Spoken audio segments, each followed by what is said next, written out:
The Kepler station had been humanity's pride for 3 decades, a gleaming testament to their expansion into the outer rim.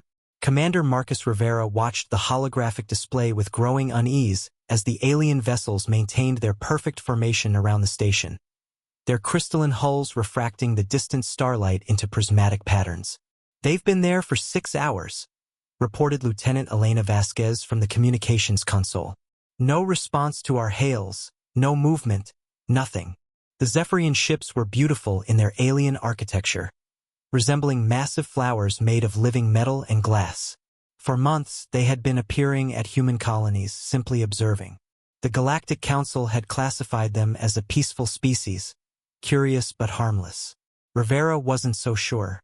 Dr. Benjamin Walsh, the station's xenobiologist, studied the sensor readings with intense focus.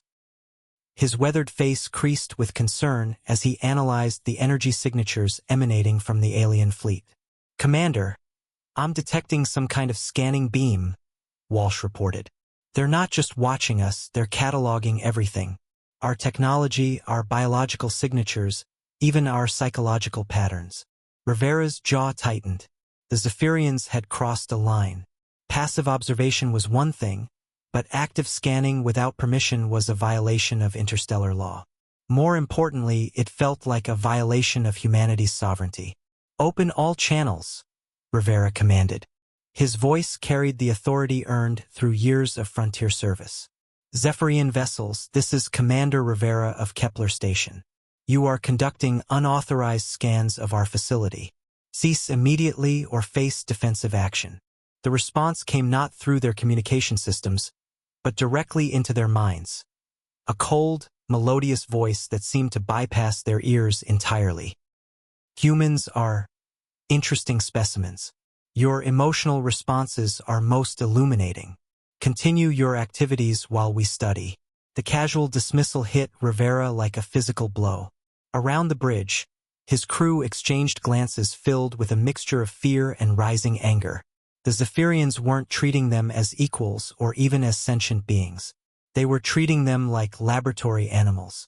"Sir," Vasquez whispered, her voice tight with controlled fury, "they're not even acknowledging our right to refuse."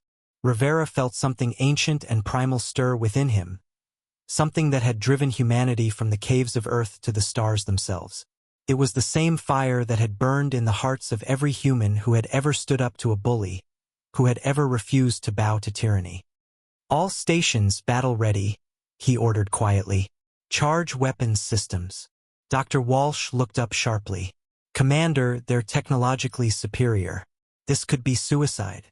"Maybe," Rivera replied, his eyes never leaving the alien formation.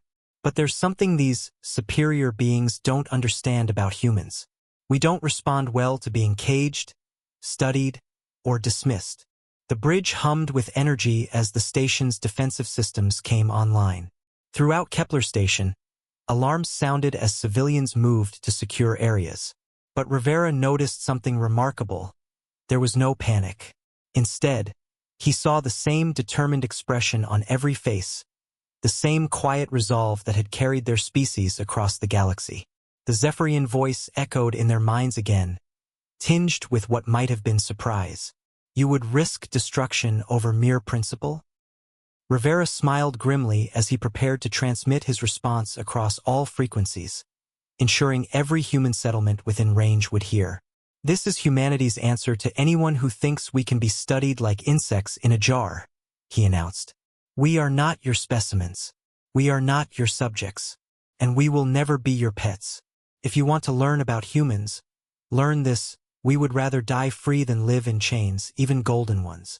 The first plasma torpedo launched from Kepler Station painted space in brilliant blue fire.